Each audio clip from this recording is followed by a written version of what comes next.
Na madrugada de 8 de março de 2021, Henri Borel entraria para uma triste estatística. São dados da Unicef, são 32 crianças assassinadas por dia no nosso país, são dados até defasados, é um genocídio todo dia.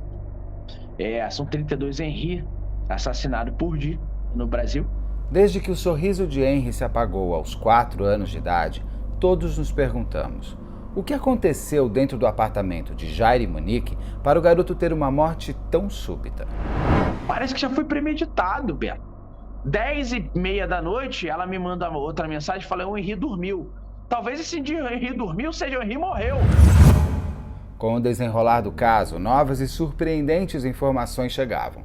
Henri tinha 23 lesões no corpo. Lesões que podem ter sido feitas pelo padrasto e pela própria mãe. Com possibilidade da mãe de ter tampado as vias aéreas do Henri, tá? E isso para mim é claro, porque quando ela me liga, eu tô de madrugada, ela fala: o Henri tá com dificuldade de respirar. Será que ela não tampou a respiração do próprio filho? Um ano depois do crime, Monique está solta, Jairo preso e o pai de Henri, Leniel Borel, encabeça o pedido de justiça pela morte do filho. Eu queria, como pai, queria saber a verdade. O que aconteceu com meu filho? Na batalha jurídica entre promotores e advogados de defesa, Leniel já conseguiu transformar seu luto em um bem maior. Aprovou a Lei Henri Borel, que traz mais firmeza na defesa de crianças contra maus tratos, além de inaugurar um centro de assistência a menores de até 14 anos para ajudar a impedir que novos Henris também encerrem suas vidas tão cedo. Jairo e Monique irão a júri popular em 2023.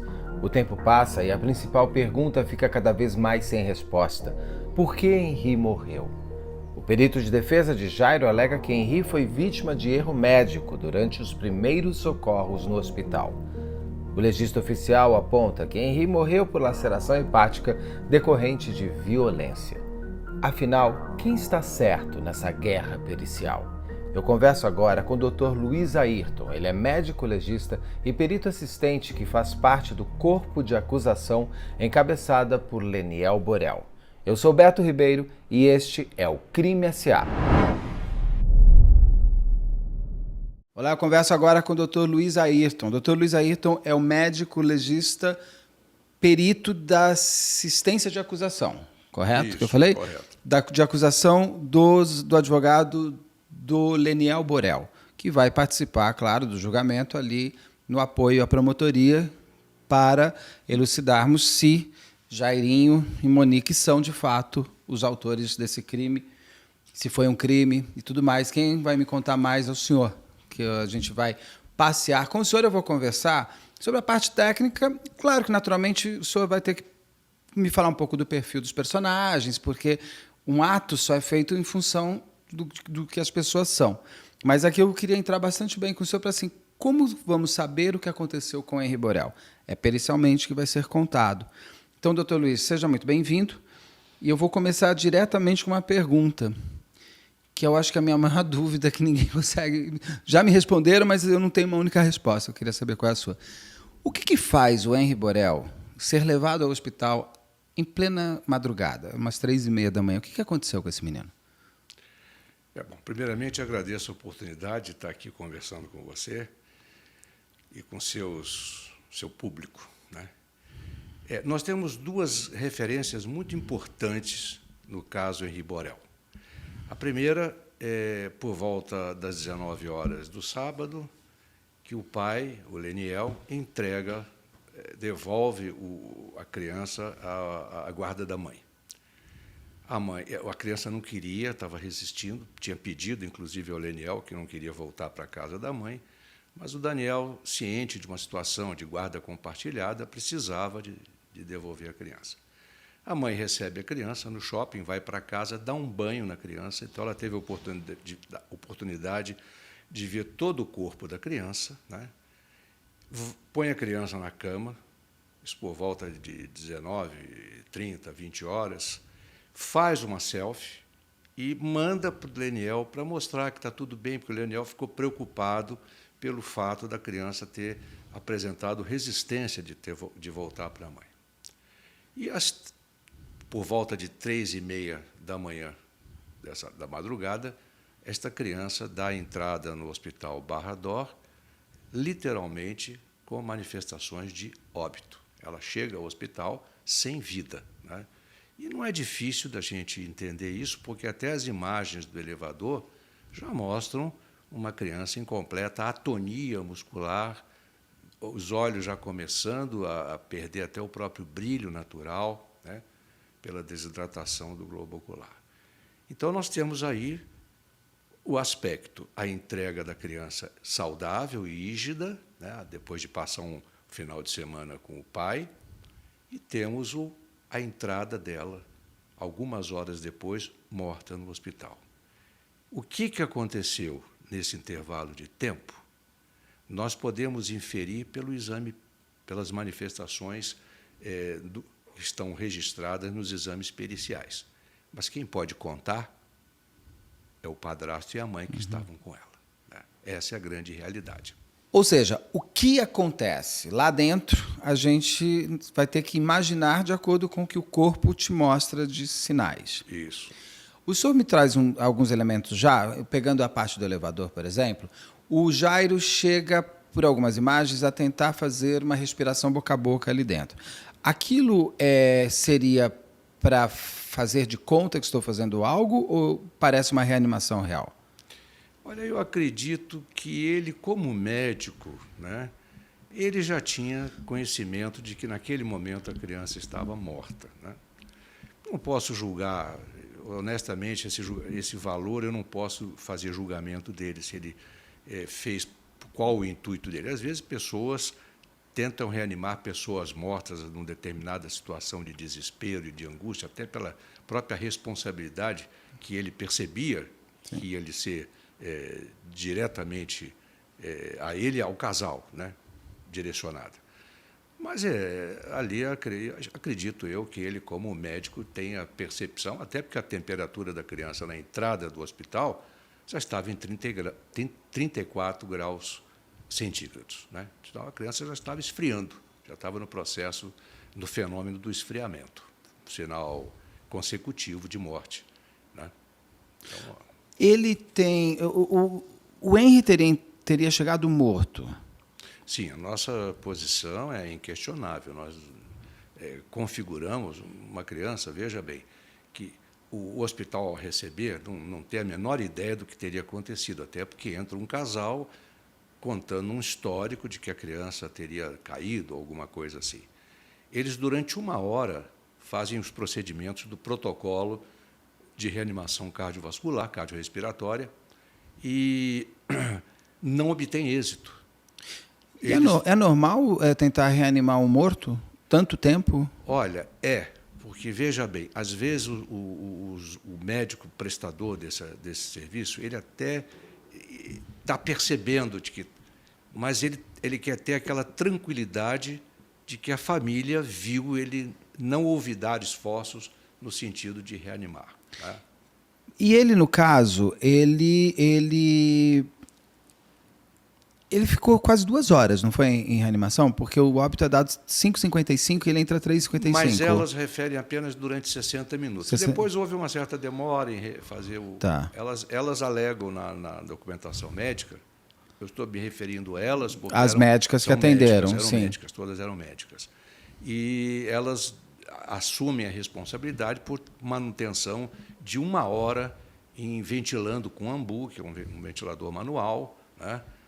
6 injeções de adrenalina, ou seja, a criança, em momento nenhum, em assistolia, ela não apresenta nenhuma contração do coração, não tem nenhuma resposta, nenhum movimento respiratório espontâneo, nenhuma resposta neurológica. Glasgow 3 é aquele Glasgow de ausência de todos os estímulos. Então, a criança chega morta. A régua do Glasgow é de quanto a quanto mesmo? 3 a 15. 3 a 15. Nós agora estaríamos em 13, 14, 15. Bom, 15. Quando a gente bebe um pouco, pode cair lá para os seus 10 e tudo mais. Pode cair. Porque é o seguinte, o que ele apresenta quantas lesões que são apontadas que o Henry tinha? Bom, aí nós temos o fato da autópsia, que é bastante questionada pela assistência técnica da defesa. e que nós reconhecemos que realmente o colega teve algumas falhas, e a gente tem que imaginar a situação de um médico legista que está num plantão, não está só fazendo aquela autópsia, ele tem outras autópsias para resolver, tem outros casos. E eu imagino que tenha existido, é possível que tenha existido, alguma pressão por parte das autoridades do governo do Estado, porque a criança entrou no hospital pelas mãos de um vereador, né, filho de um deputado estadual. Então, a gente tem que imaginar todo esse contexto. Porém, mesmo que a gente... E era a pandemia também da Covid, tinham vários corpos a serem... Exatamente. A gente admite que existiram algumas falhas, porém, as falhas não comprometem os resultados. E ele descreve lesões, né, vamos dizer assim, que é o foco agora da nossa conversa, descreve lesões tanto na cavidade craniana, ele descreve muito bem um edema cerebral. Quando ele rebate o couro cabeludo, ele encontra 3 manifestações em 3 regiões diferentes de trauma contra o crânio, de extravasamento de sangue subgaleal, que a galha é uma membrana de revestimento interno do couro cabeludo. Encontra lesões torácicas, contusão torácica. Ele descreve que, ao corte do pulmão, saída de secreção sanguinolenta, né? E no abdômen ele encontra a lesão que foi de maior gravidade, que é uma ruptura do fígado, que isso é muito comum de acontecer no trauma. Aliás, nos casos de crianças agredidas, é a segunda causa mais importante depois do trauma crânioencefálico. Né? Que seria no fígado, é seria isso? O fígado, a pessoa é chutada? A compressão do fígado contra as costelas mais inferiores, posteriores, e contra a própria coluna, é um órgão, uma víscera que não é oca, porém ela não tem uma consistência. É o fígado que nós conhecemos. E geralmente é como? É com chute, é com soco, é com objeto pontiagudo? Pode ser. Não, pontiagudo não. Pontiagudo que eu digo é alguma coisa, pegar um negócio e bater na pessoa assim? Sim, todas as lesões demonstram que o agente era contundente, ou seja, o agente atuava por uma superfície, né, por uma área, né? Não tinha nem gume, nem ponta. Então, pode ser chute, pode ser compressão, pisão, pode ter subido em cima enfim, qualquer traumatismo contuso do abdômen produz esse tipo de lesão, que sangra muito. Né? E ele tinha outras lesões que foram apontadas. São 23 no total que são apontadas, mais ou menos esse número. Eu agora não me lembro, vi muito esse caso, mas ele tem bastante lesões externas, né? E algumas lesões estão relacionadas com as punções que foram feitas com o objetivo de passar... na reanimação? Na reanimação, no protocolo da Aquela reanimação. própria reanimação pode ter dado algumas lesões. Isso, pode. E essas lesões, essas punções, elas estão rodeadas por um halo de equimose. E a defesa entendeu isso como... A assistência técnica da defesa entendeu como uma manifestação de vida, como uma reação vital. Era o que eu perguntar para o senhor. Se tem equimose e tudo mais, não mostra que o corpo estava vivo ainda? Não obrigatoriamente. Se nós estivermos prestando assistência cardiorrespiratória, massageando o coração sob massagem, ele bombeia sangue. E o sangue, nas primeiras horas de morte, ele não se coagula, é um dos sinais de morte, né? A presença do sangue não coagulado. Incoagulado. De modo que, massageando, esse sangue é bombeado. E bombeando, ele pode perfeitamente extravasar nos locais onde houver lesão vascular, como, por exemplo, nas punções. De modo que essa equimose, de forma nenhuma, estaria relacionada com uma reação vital, uma reação de organismo vivo. Algumas lesões podem ter sido ocasionadas, então, na reanimação, mas outras lesões foram as que causaram, inclusive, a morte do Henri. Sim. Essas lesões eram visíveis quando o Henri chegou? Por exemplo, uma laceração hepática, ela fica visível, fica roxo no peito do menino? Ao tirar a camiseta dele, as médicas já veriam que isso aconteceu? Não. As lesões intracavitárias, principalmente no abdômen, que temos uma parede bastante elástica, é possível a parede absorver completamente o trauma transmitir energia para as vísceras sem apresentar lesão externa. E nem inchaço, nada? Nem inchaço, nada. As lesões que eram visíveis e que as médicas descrevem são equimoses presentes nos membros, na região da coluna vertebral. O que seriam esquimoses presentes? São roxos? Equimoses são roxos, são arroxeados. Por exemplo, no nariz dele tem 2 marcas, aqui na boca dele também. É claro, gente, que eu não vou mostrar imagens do Henri, eu já vi essas imagens e eu acho que isso não precisa, mas eu preciso falar de quais eram para a gente entender o que aconteceu. Então ele tem um machucado aqui no nariz, como se fossem 2 arranhões aqui, e na boca também. Isso pode ter sido causado na reanimação, pelo entubamento, pela máscara, alguma coisa? Ou não? Esse tipo de machucado não tem a ver com reanimação? Não, pode estar, é comum, né?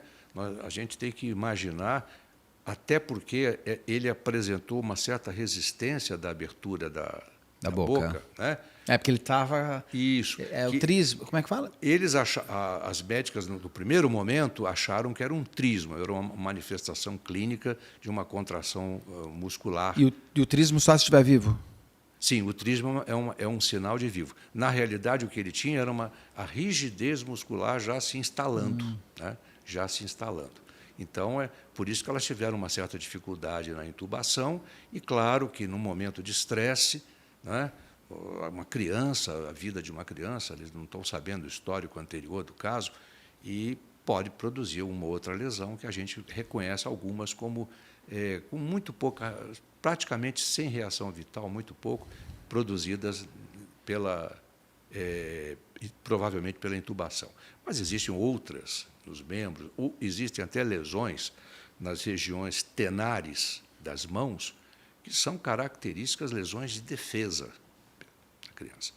Então, o Henri tinha isso? Nas 2 mãos ele tinha equimoses em região tenares, que são visíveis nas fotos, né, e que são descritas também. De defesa de ele ter recebido um golpe, alguma coisa, e ele se defender. Instintivamente, né? Essas lesões em membros, tanto nos membros superiores, nas mãos e nos antebraços, assim como nos pés e nas pernas, se a pessoa estiver deitada, ela se defende com os pés. São costumeiramente reconhecidas como lesões de defesa. E ele também tinha essa... eu já entrevistei o Dr. Sami, que é o perito da defesa, né, do Jairo, e ele me diz que o que deve ter causado a ida do Henri para o hospital é um traumatismo craniano, que ele pode ter caído e aquilo tá. Esse é um traumatismo só, o senhor falou de 3. Ele tem só um aqui, dividido em 3, como se fosse uma garra, ou ele tem 3 traumatismos mesmo? Não, ele tem 3 regiões distintas acometidas de traumatismo. Ou seja, bateram a cabeça dele em 3 lugares. Lógico que aquilo, numa queda, só se a cabeça dele rolasse. Entendi. E então, esses traumatismos na reanimação não eram visíveis, só com raio-x? Não, eles só foram visíveis quando foi descolado, na autópsia, o couro cabeludo. Que aí foram constatadas as equimoses que estão descritas, né? E ao abrir o crânio ele encontra um edema encefálico, que também é repercussão do trauma. Eu vou trazendo aqui elementos até importantes para a gente poder aqui ver o seu ponto. Claro. O Dr. Sami também fala que esse traumatismo, que seria o traumatismo mãe do causador da ida dele para o hospital, ele pode ter acontecido dias antes, inclusive. É real isso? Esses traumatismos podem ter acontecido antes de o Henri ir para a casa da mãe? Não com essas características que ele apresentou, né? Nós sabemos que existem hematomas subdurais crônicos, que se formam lentamente, às vezes um vaso de pequeno calibre, mas não era o caso do Henri. O caso do Henri, a resposta que ele mostra é aguda, né? As equimoses eram recentes, né? E o estudo, que foi feito uma perícia criminalística de muito boa qualidade, ela afasta qualquer possibilidade de que queda de uma cama, de um próprio móvel dentro do quarto, ou da própria altura dele, ou da própria altura, produzisse lesões dessa gravidade, principalmente o trauma abdominal. Outra coisa, foi dito também pela assistência técnica da defesa que essa lesão, eu apresento no meu parecer um trabalho feito com mais de 1.000 crianças, né, em que uma grande parte delas tiveram morte não traumática e que foram submetidas à reanimação. Se não me engano, são 300 dessas crianças. E nem todas essas reanimações foram realizadas por pessoal treinado. Alguns não tinham treinamento suficiente. Nenhuma dessas crianças apresentou uma ruptura hepática. Por conta da reanimação. Da reanimação. E eu ia perguntar isso também para o senhor, porque o doutor Sami me fala que a laceração hepática pode ter sido causada por um erro médico, por uma reanimação mal feita, vamos dizer assim, uma vez que, o senhor me corrija se eu estou errado, o fígado na criança ele fica ainda mais abaixo do que da caixa torácica. Então, a própria caixa torácica ele fica poderia... na porção superior aqui do abdômen, no hipocôndrio direito, né? E a própria pressão poderia dar. Sem lesão nas costelas e sem lesão na parede abdominal. Isso pode ocorrer com bastante frequência. Ou seja, tirando as lesões que podem ter sido causadas pela reanimação, que são as agulhas, aquele catéter e tudo mais. Inclusive, do catéter, ele tem como é que fala? O pulmonar? O que ele tem? Ele tem um pulmão que foi furado. Ele foi feito uma drenagem, porque é protocolo, logo após a intubação, fazer uma radiografia de... É normal, aquela radiografia é normal ser feita. E ele apresenta uma atelectasia do pulmão, ou seja, os pulmões se desinflaram, né? E isso significa que há uma pressão externa, que é o pneumotórax. Esse pneumotórax que ele apresentou, como a radiografia só foi feita depois das manobras, pode ter sido pelas manobras e pode ter sido traumático também, ter tido origem, ele já ter chegado ao hospital com o pneumotórax, né? Como é que se faz uma pessoa ter um pneumotórax numa briga? Como é que você faz? O pneumotórax seria o pulmão furado? O pulmão perfurado, ele permite, porque nós temos uma pleura parietal que reveste a parede do tórax e ela depois se reflete para o pulmão, é a pleura visceral. Essas duas pleuras, entre elas, o espaço é virtual. A pressão, inclusive, é menor que a pressão atmosférica. Se entrar ar entre essas duas pleuras, ela comprime o pulmão. Como a parede é mais rígida, ela comprime o pulmão e o pulmão se atelectasia, né? Mas e como é que uma pessoa fura o pulmão do outro? Um traumatismo, por exemplo. Dando um soco também? Também pode acontecer, né? Ou seja, o Henri poderia ter levado um soco aqui e isso furar o pulmão dele? Uma compressão desse pulmão. Precisaria ter costela quebrada? Não. Não. Só de comprimir a costela? Só de comprimir poderia produzir um pneumotórax. Mas um pneumotórax, para você ter um pneumotórax, não teria que ter outro causado por alguém? Não estou dizendo que tenha sido, mas só para eu entender. Teria que ter tido outros hematomas em cima? Porque eu digo assim, se você conseguiu perfurar um pulmão, é porque a pressão foi grande. Não foi uma pressãozinha, não foi um cinto de segurança. Nesse trauma, se foi causado lá no apartamento, ele teria que ter roxo, alguma coisa? Mas ele tem equimoses aqui, na região posterior.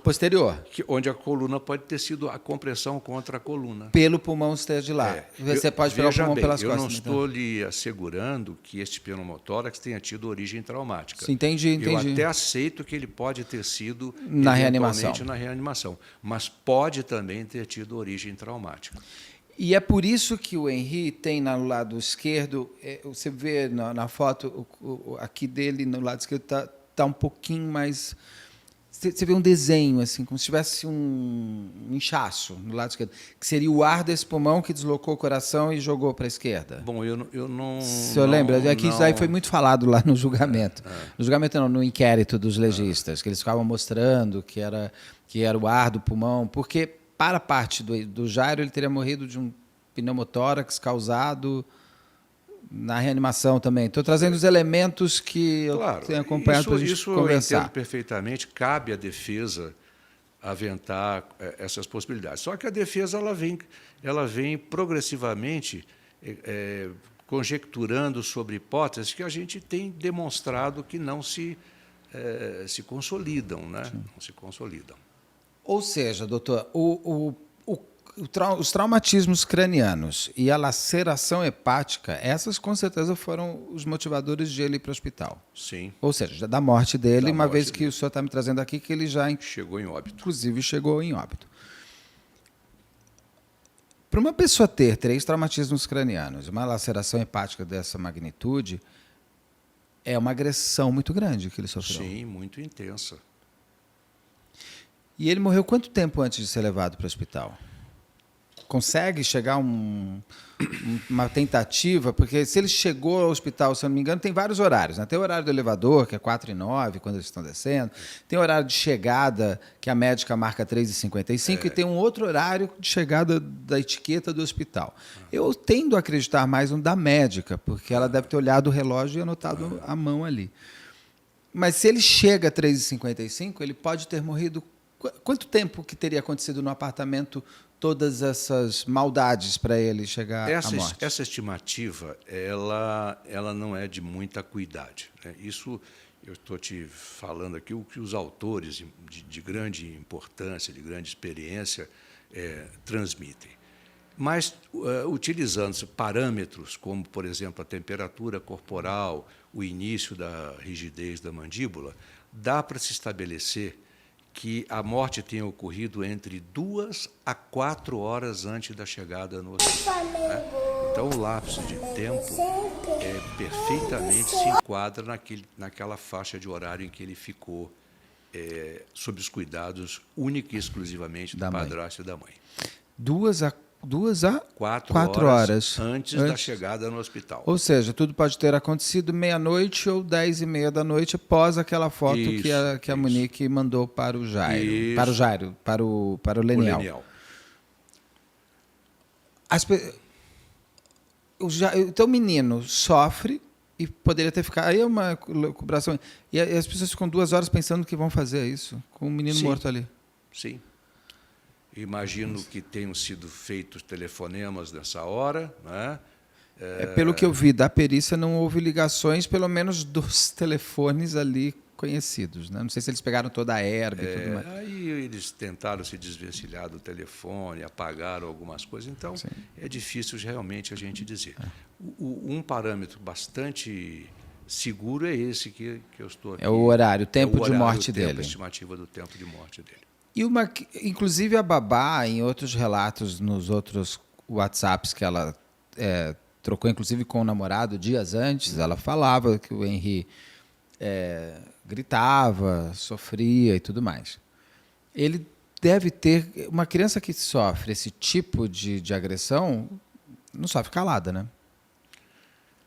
Ele manifestou, né, de alguma forma, ele sofria.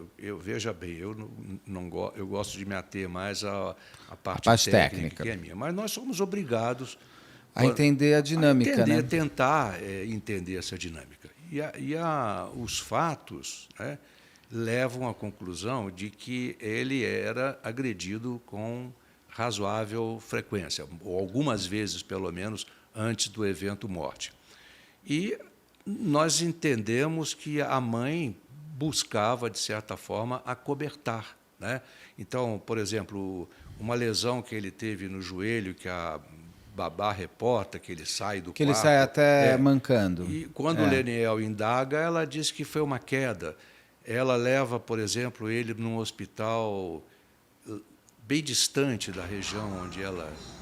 Isso tudo faz parte do quadro da síndrome da criança agredida, né? Os pais procuram levar em serviços médicos diferentes exatamente para não suscitar suspeita. Eu queria falar de 2 partes, então, já disso. Uma, que seria o seguinte: se ele chega com todas essas lesões, não cabe às médicas terem avisado a assistência social do hospital? pelo menos que eu saiba, é um protocolo de crianças com características, ou mulheres hoje em dia, ou agressões que as pessoas chegam a falar, bati a cabeça no armário e você viu que foi um soco que a pessoa levou. As médicas não teriam que ter avisado, ou elas avisaram a assistência social de que aquele menino apresentava pontos estranhos? Ou a própria ida dele para a autópsia já mostrou? Sim, elas ficaram, de certa forma, transferiram a responsabilidade para a autópsia, porque, naturalmente, elas esperavam o que realmente se configurou, a autópsia evidenciar um quadro politraumático na criança que não se explica por uma queda da cama, por uma queda da própria altura, não é? De modo que eu acredito que elas tenham feito, ao final dos cuidados que elas ofereceram, elas deviam de estar bastante...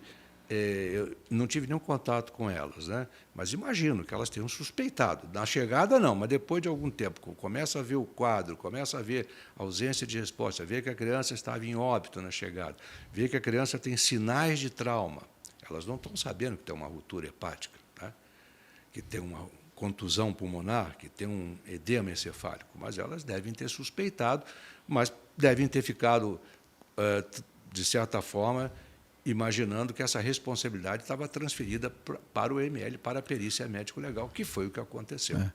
O Leniel até me conta na entrevista que eu fiz com ele que as médicas falam para ele tem que ir para fazer a autópsia. Sim. O Jairo tenta...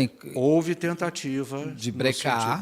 de que fosse brecado. E aí o próprio médico, eu acho que ele é médico, o que é o conselheiro do hospital, Sim. fala para o Jairo, Sim, claro. Tem que ir para o ML, porque eu acho Claro. que ele também deve ter sido avisado. Não, isso é um caso que tem que ir. Claro. Não há o que fazer, não tem uma coisa. Uma criança agredida, talvez o Henri não tenha... Às vezes eu falo Henri, às vezes eu falo Henri. É que o Leniel me ensinou que é Henri, mas eu já carrego esse nome Henri comigo há muito tempo, então eu fico, às vezes, trocando. Às vezes, eu peço desculpas para o Leniel, inclusive. Uma criança que sofre maus tratos, ela traz outros...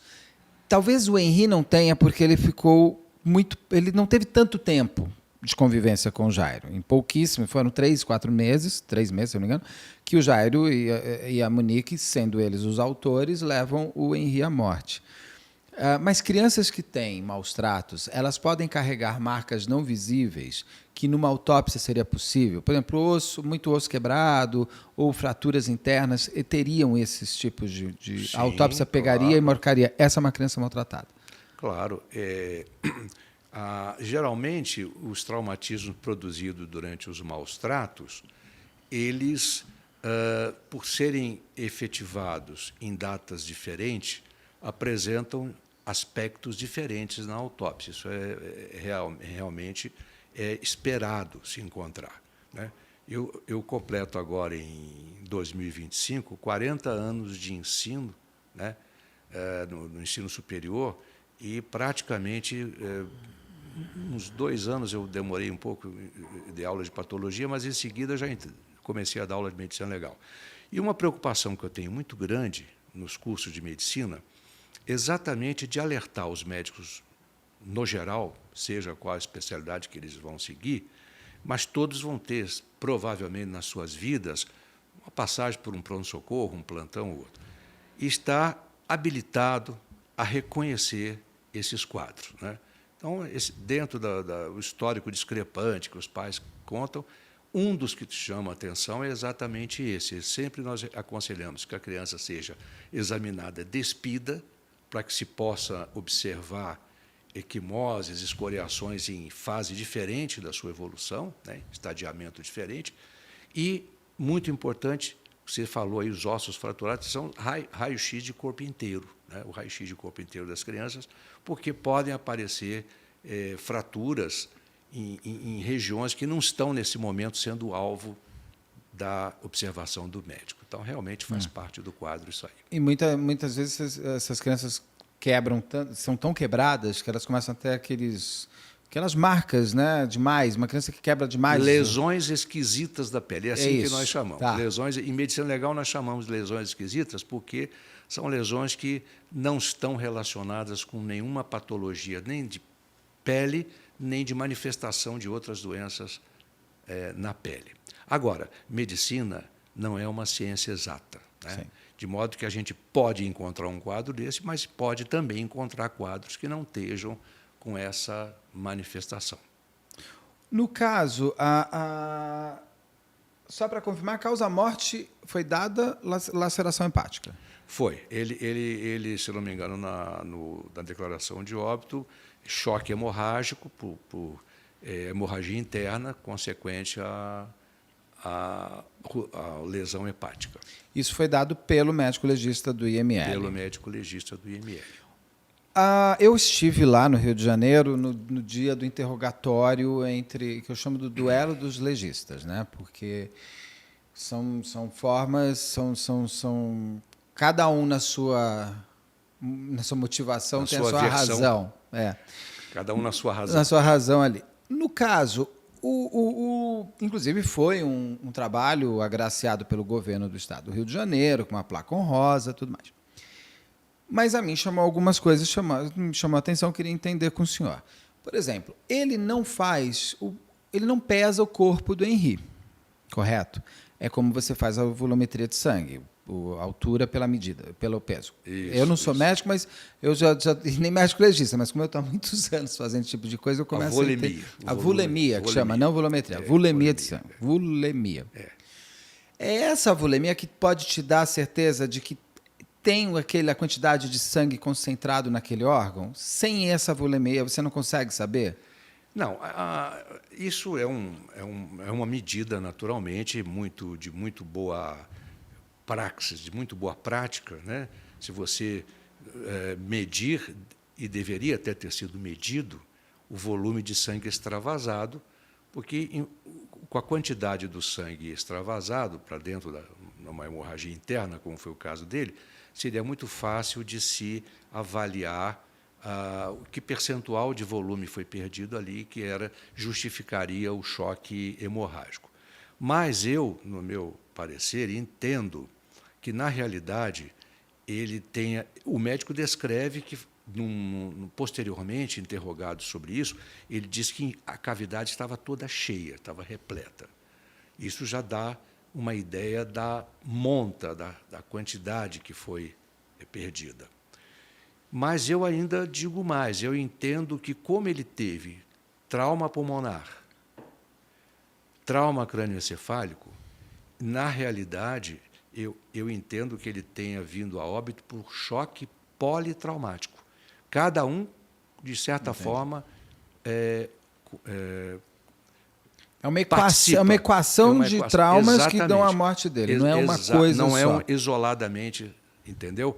Então, eu acho que, até independente da quantidade de sangue apurada, ele poderia não ter sangrado aquela necessidade para fazer um choque hemorrágico, mas com o componente encefálico, com o componente pulmonar, mais o componente abdominal, justificam um choque politraumático, né? Então, quer dizer, apesar de não ter sido feito, porque bateu-se muito ali durante o embate, sim, que a importância... Deveria ter sido feito. A gente tem que Mas reconhecer. Isso não evita de você saber que ele teve uma laceração hepática. É o que eu digo sempre.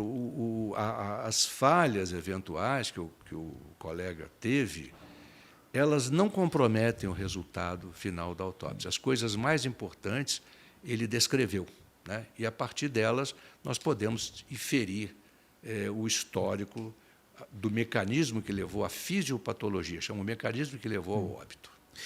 Um dos pontos também que o legista não faz, e como eu estou muito habituado a ver laudos de necropsia, isso, então eu já estou habituado a entender ali alguns pontos. A mim chamou a atenção, por exemplo, a ausência de fotos da criança, como chegou, sim, como antes de ser lavado o cadáver. Vamos dizer o seguinte, se ele tivesse ido direto para o IML, não tivesse passado antes para o hospital. O senhor tem que tirar foto como chegou, claro, depois se eu estou errado, esse é o seu processo.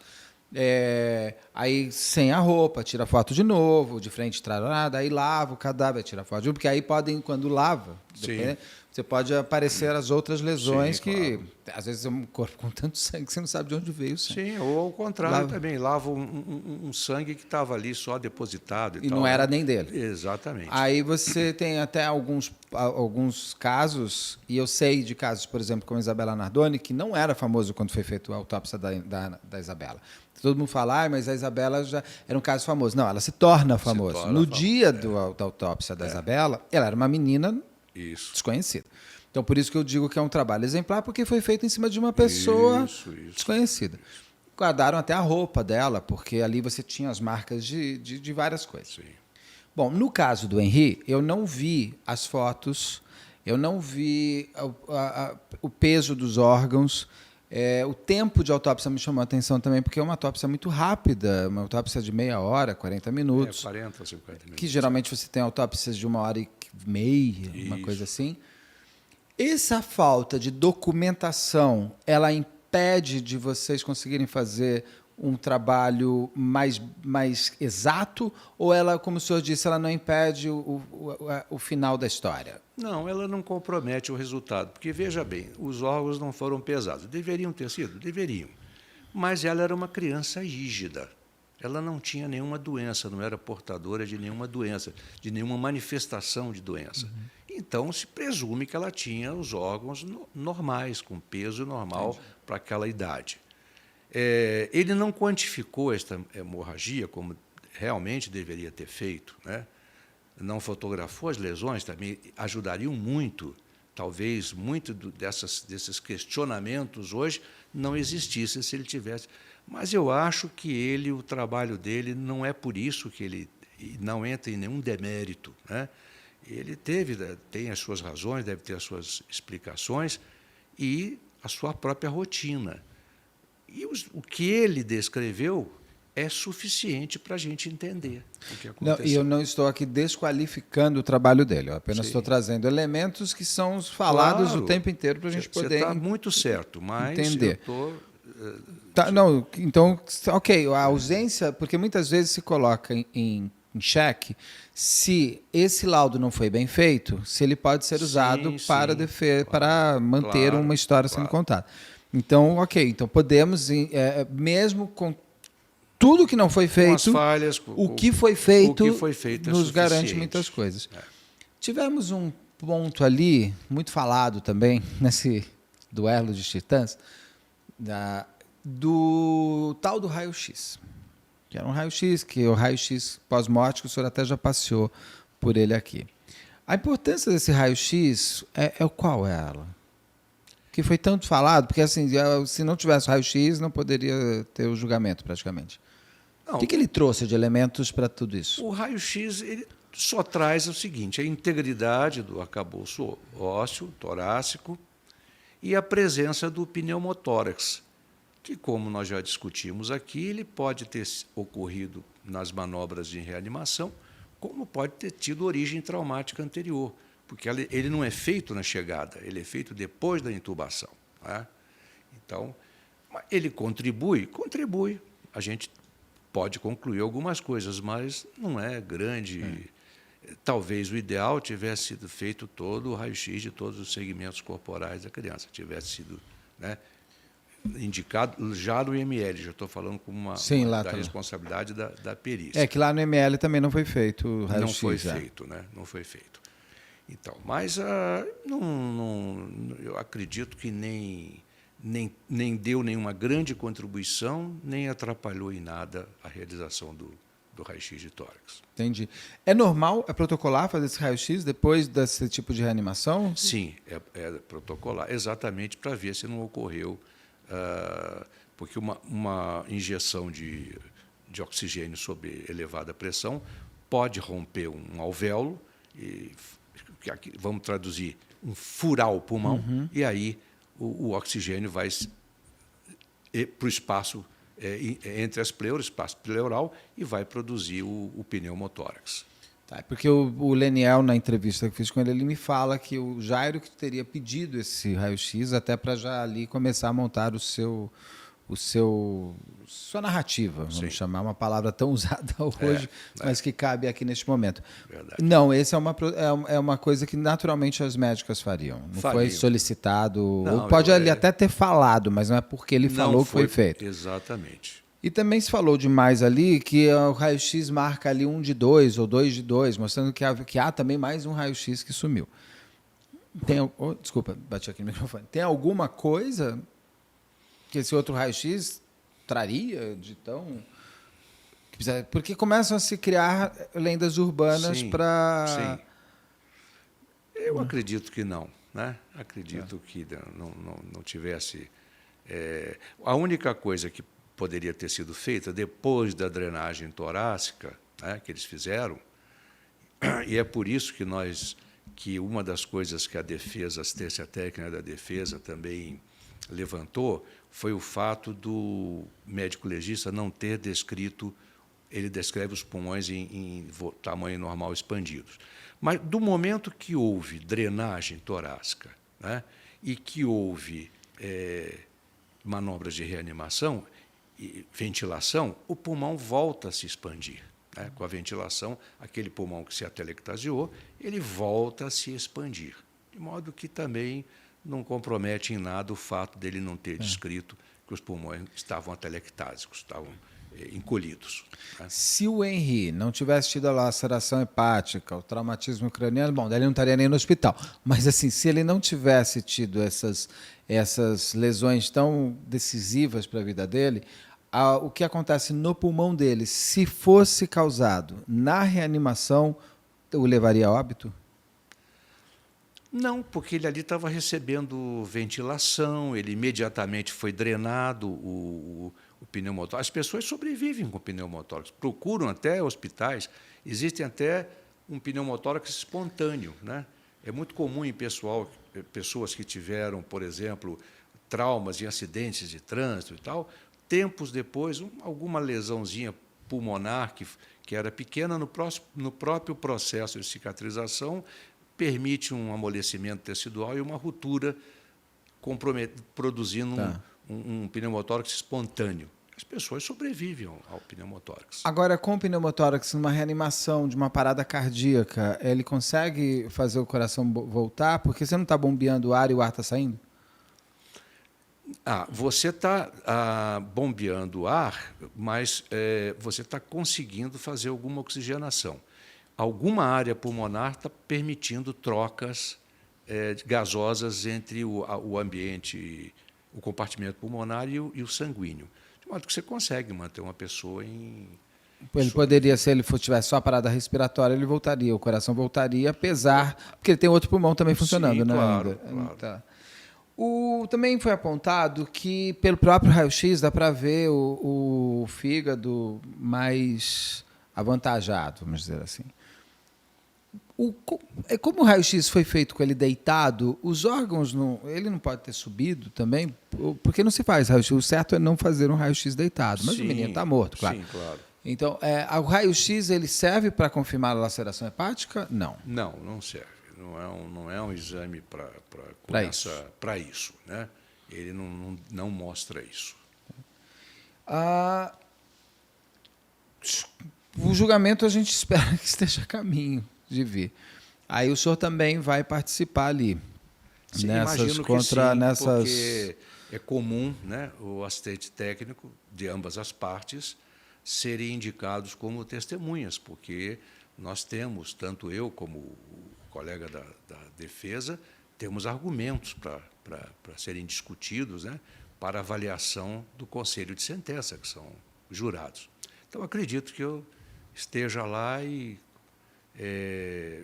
gostaria muito. Né? É uma oportunidade que eu acho que a medicina legal está mostrando o seu valor, a sua importância, né? O quanto as autoridades devem pensar em melhorar e qualificar os seus médicos legistas e melhorar o sistema médico legal, também, esses né? centros, esses IMLs. Então, acho muito importante. Porque de vários casos que eu já fiz, muitos vêm do legista a grande investigação do que causou a morte. Porque o corpo fala. Claro. Né? Literalmente, claro. como local de crime fala. o corpo fala. Você precisa saber ouvir e ver. Conhecer a linguagem dele. Exato. E ter o conhecimento e ter as ferramentas corretas ajudam a gente a ter uma polícia mais bem qualificada e mais bem preparada. Porque também o presidente do inquérito, que é o delegado, ele precisa desse subsídio, senão ele também não consegue fazer o trabalho dele. Um grande antropologista forense americano, faleceu agora há poucos anos, professor Clyde Snow, ele se apresentava como osteobiógrafo. Ele tirava a biografia das pessoas através do seu exame, do seu esqueleto, dos ossos, as manifestações dos ossos. Ele se dizia, eu sou um osteobiógrafo. Né? É legal. Tem uma série chamada Autópsia, da HBO. Eu acho que ela envelheceu mal na parte técnica, com câmera e tal, mas a história ela é sempre muito boa. Que exatamente mostra os médicos legistas que eles que conseguem apontar o que a investigação não chega sem ele. Então, a importância dessa... Que é uma grande investigação. Claro. Você não está só olhando, morreu disso. Você está olhando assim, como morreu, por que morreu. Isso. Se foi levado à morte. Como é que... Quando. Né? Porque tem muita gente que aparece boiando no mar e ela não morreu afogada. Lógico. É alguém que quis ali... fazer uma maquiagem. Verdade. E é quem vai... Eu sou fascinado por esse universo pericial e principalmente essa parte dos médicos legistas, tenho maior respeito. Doutor, tem alguma parte desse caso que a gente não tenha conversado, que o senhor gostaria de trazer? Eu acredito que não. Eu acho que você está muito bem preparado, né, para as entrevistas, você conhece bastante, demonstrou que conhece bastante o caso, e acho que nós falamos em quase tudo que é de momento importante do caso. Sim, obrigado. Só um ponto antes. Então, antes de a gente terminar, que é na casa. Porque a casa foi organizada para a perícia, né? Ali foram tirados elementos também da casa, né? Sim, provavelmente. A perícia do local foi prejudicada, né? O próprio Leniel parece que avisa a mãe do menino, né? A Monique, de que a casa, uma equipe da perícia estará se dirigindo para lá. Então, eu acho que a perícia do local ficou prejudicada. E isso é muito comum acontecer, né? Eu tive uma experiência em júri também muito, muito importante, num outro caso, onde houve uma tentativa de simular um suicídio de uma moça que cai de um prédio, onde as coisas foram arrumadas, colocado numa cadeirinha encostada na sacada, tudo para coincidir com o histórico de que ela havia subido, né?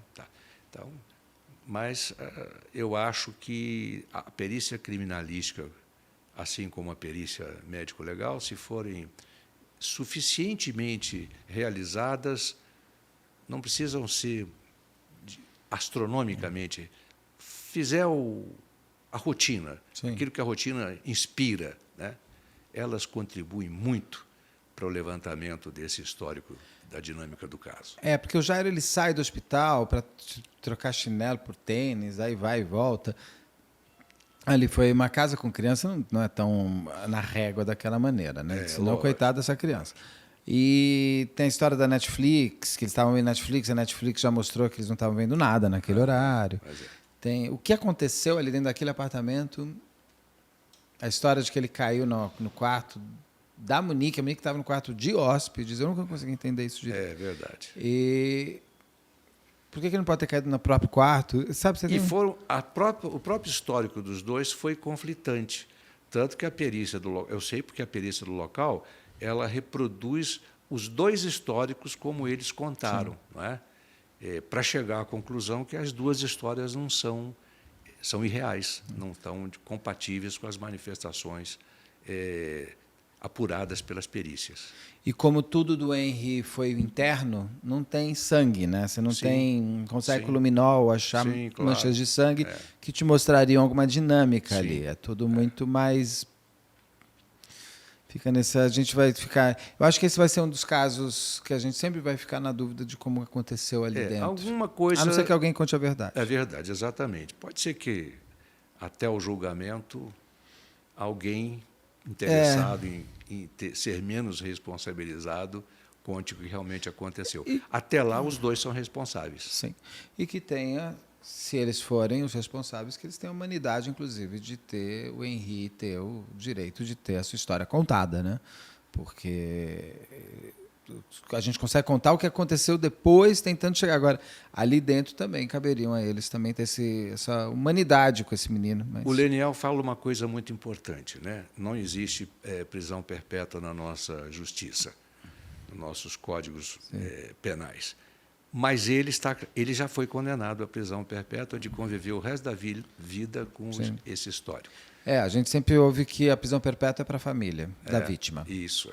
Espera-se que, pelo menos, a justiça seja feita. Em breve, vamos aguardar se ano que vem vai ter o julgamento? Eu acho que sim, né? Porque agora está para sair a pronúncia, né? Da juíza, a doutora Elizabeth. Aguardamos aqui o que for. A data do júri. E a gente se encontra com certeza em breve para a gente saber mais detalhes, porque esse é um caso que eu acho que ainda vão trazer. Vai existir ainda muita coisa para a gente entender. Sem dúvida.